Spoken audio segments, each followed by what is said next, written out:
Nous avons vu dans un cours précédent que la spectrométrie permettait de déterminer la concentration d'une espèce responsable d'une coloration en solution, comme l'indigotine, c'est-à-dire absorbant dans le visible. Et cela grâce à la loi de Beer-Lambert qui énonce la proportionnalité entre l'absorbance et la concentration de l'espèce absorbante tant que celle-ci reste inférieure à 10-2 mol par litre.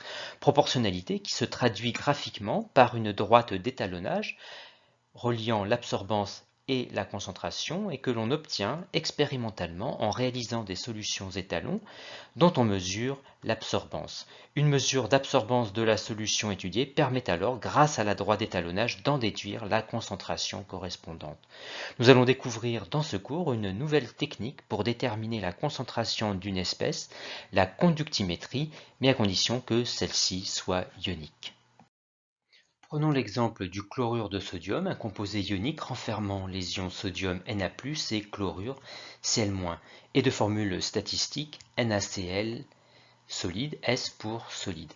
Quand on en dissout dans l'eau, on obtient une solution ionique à une certaine concentration C0 en soluté, c'est-à-dire NaCl, et qu'on notera simplement C0. Pour relier la concentration de la solution en soluté à celle des ions dissous, on écrit l'équation de dissolution où l'on voit qu'une mole de soluté libère autant de moles d'ions Na+, et d'ions Cl-. Les concentrations des ions Na+, et Cl- sont donc toutes les deux aussi égales à C0. Notation entre crochets pour les ions dissous en solution. L'objectif est ici de déterminer la concentration en soluté C0 et qui est aussi celle des ions Na+, et Cl-. La solution étant ionique, elle laisse passer le courant électrique, une aptitude mesurée par sa conductivité ionique à l'aide d'un conductimètre dont la sonde plonge dans la solution. Et on mesure ici une conductivité ionique, notée sigma, de 32 millisiemens par mètre. Le siemens est l'unité de la conductance grand G, qui est l'inverse de la résistance exprimée en ohms. Et la conductance dépend de deux paramètres, la solution et la sonde de mesure. Et la conductivité sigma représente uniquement la dépendance de la solution, terme qu'il faut multiplier par un autre terme qui lui caractérise la sonde. Et ce paramètre, en rapport avec la géométrie de la sonde, s'exprime en mètres. On retrouve bien que la conductivité sigma doit s'exprimer en siemens par mètre pour que la relation soit homogène.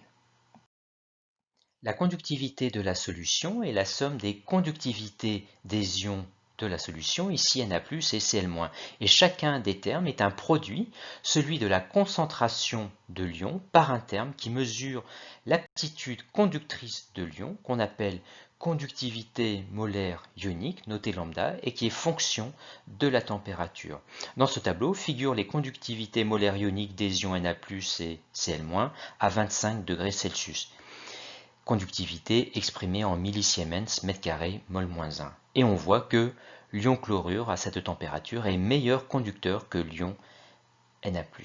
Le point important est donc que ces conductivités molaires ioniques sont constantes à une température donnée, mais seulement en solution diluée, c'est-à-dire tant que la concentration reste inférieure à 10-2 mol par litre. Ici, les concentrations des ions Na+, et Cl- sont égales à C0. On peut donc factoriser dans l'expression de la conductivité par C0 pour ensuite isoler C0. Avant de réaliser l'application numérique, indiquons les unités.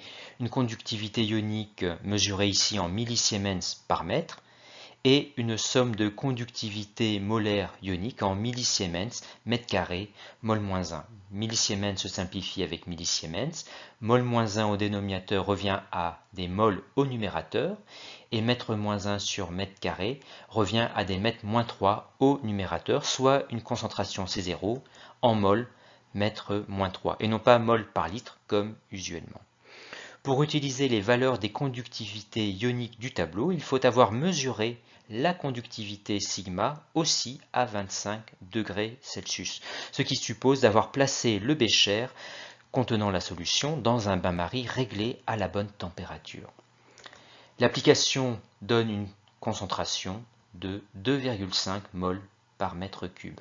Et pour la convertir dans l'unité usuelle mol par litre, on rappelle qu'un mètre cube contient 1000 litres, soit 10 puissance 3 litres, et en inversant, on déduit que mètre-3 est égal à 10-3 litres moins 1, qu'on remplace au-dessus, soit une concentration de 2,5 10-3 mol par litre. Mais cette méthode est contraignante car elle nécessite d'effectuer la mesure à 25 degrés Celsius. L'autre méthode qui nous intéressera davantage, car moins contraignante, consiste à remarquer que la somme des conductivités molaires ioniques est constante à une température donnée quelconque, et donc que la conductivité de la solution est proportionnelle à la concentration du soluté ionique dissous, ce qui n'est pas sans rappeler la loi de Beer-Lambert en spectrométrie, mais ici en conductimétrie qui constitue la loi de Colroche. Proportionnalité, là encore vérifiée en solution diluée, c'est-à-dire tant que la concentration reste inférieure à 10-2 mol par litre. Cette loi peut aussi se formuler sous la forme sigma égale constante K fois la concentration molaire, qu'on peut laisser en mol par litre, et la conductivité reste en millisiemens par mètre. La constante K s'exprime alors en millisiemens, litre, mètre-1, mol-1, afin de respecter l'homogénéité de la formule. Et cette proportionnalité va pouvoir donner lieu, tout comme en spectrométrie, à un dosage par étalonnage grâce au tracé d'une droite d'étalonnage obtenue expérimentalement en réalisant des solutions étalons de chlorure de sodium, dont on mesure la conductivité.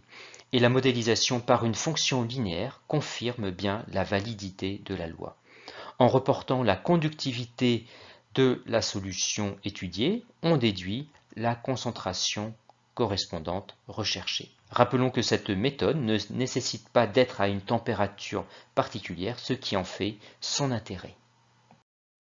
Pour finir, on retient que la conductivité d'une solution ionique s'exprime en fonction de la concentration de ces ions et de leur conductivité molaire ionique, et qu'elle est aussi proportionnelle à la concentration en soluté ionique dissous, cette proportionnalité constituant la loi de Colroche vérifiée en solution diluée.